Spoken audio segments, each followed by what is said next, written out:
Today I want to talk about the message that the Ohio State Buckeyes sent to all of us and details of Chase Young's suspension and what it means as regards to the NCAA and some new details uncovered by Bruce Feldman. All that's coming up after the bumper. Don't be cornering me. Hold up. Time. You gotta help me with that corner shit.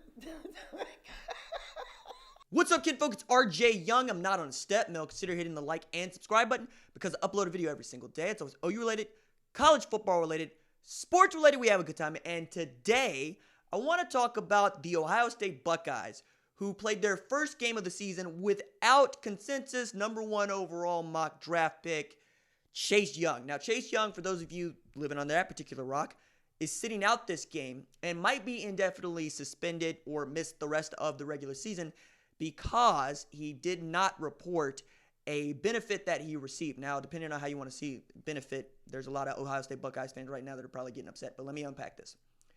Now, the first domino to fall was Ohio State saying, hey, Chase isn't going to play as we're going through this thing where the NCAA is investigating a violation that may have occurred in 2018.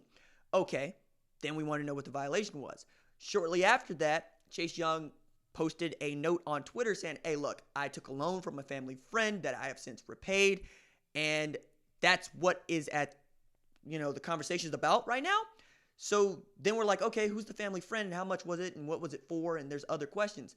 And then Bruce Feldman did some of that reporting stuff and reported in The Athletic that, first, the family friend is not an agent or a runner, which is very important here because you don't want the kid taking money so that he sets himself up for the NFL because that's against the rules, and the NCAA needs to get a life, but that's something else.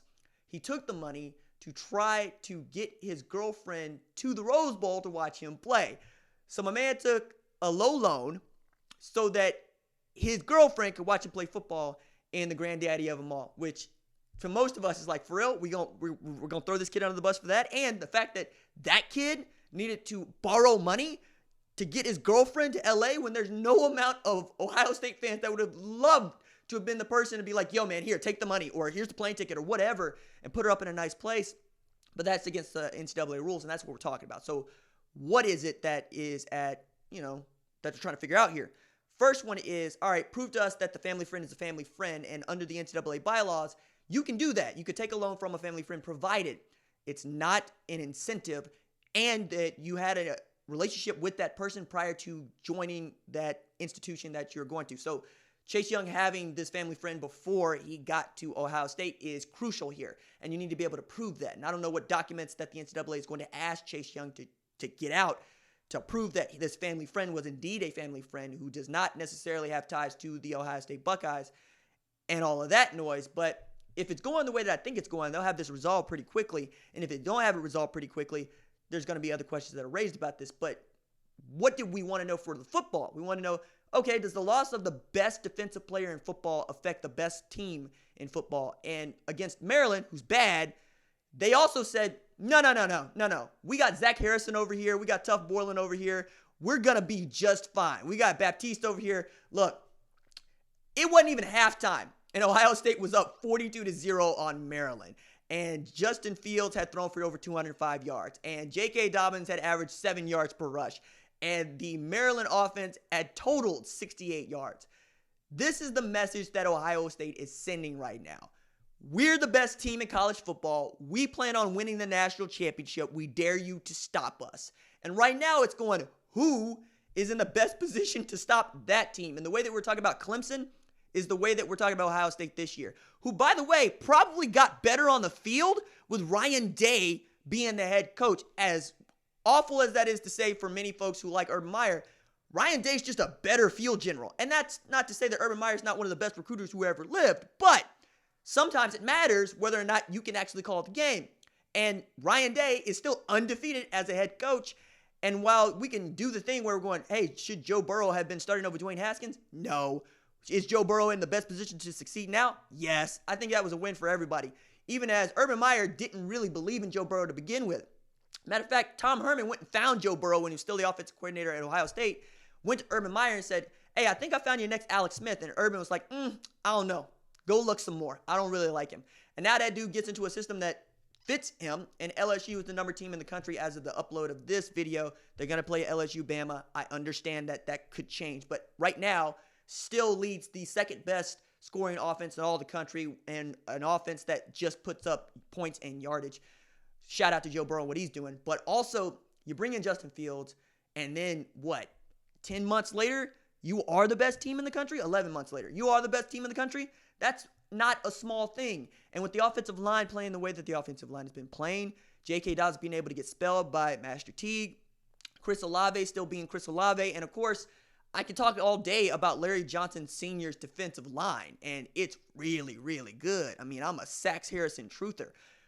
But I could also talk all day about Jordan Fuller and Jeffrey Okudah and the defense putting the clamps on Maryland. Now, it's Maryland, and we understand that the Maryland that we even thought we were going to get this year is not the Maryland that we have right now, because Pig Rome is not Josh Jackson and so forth, so on. But you have to remember that is an FBS team in a Power 5 conference. And while they ain't no Rutgers, they ain't very good, they're still decent, or we thought. And Ohio State's just that far and away better. Now, could Ohio State win a national championship without Chase Young? Absolutely. Ask Clemson about losing Dexter Lawrence last year. Did it really matter? No, it didn't, because recruiting at Ohio State has been ridiculous over the last 3, 4, 5 years since Urban Meyer took over. They've been able to get dudes on both sides of the ball. They put together top 5 recruiting classes year in and year out, and they routinely get a guy that everybody else wants. I mean, Ohio State fans have been in the comments crowing about Julian Fleming for a very long time, and they should be. I still think that there are some guys that could challenge him for that number 1 spot. One of them is committed to Clemson, and he plays defensive line, guy I really like, in Brian Breezy. But, yo, man, they're really good, and they're only going to get better. And if they add another tailback, like they feel like they can get Jalen Knighton, they're going to get even better. I mean, Jalen Knighton was committed to Oklahoma for some things happened. He decommits, and I think Oklahoma's doing pretty good getting Jace McClellan and Seth McGowan in the boat in this 2020 class. But this is the old hat for Ohio State. Now they are really getting to flex on people in the way that they thought they would be able to flex on people last year.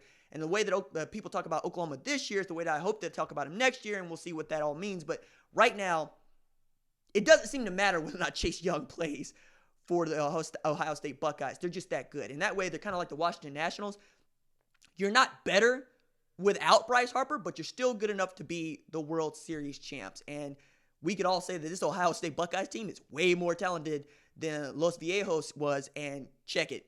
It doesn't take that much more to see Ohio State is in the catbird seat and looks like they are going to come down with a national title. Anything can happen. I understand that. But right now, that's my pick. All right. That's it for me. Doses.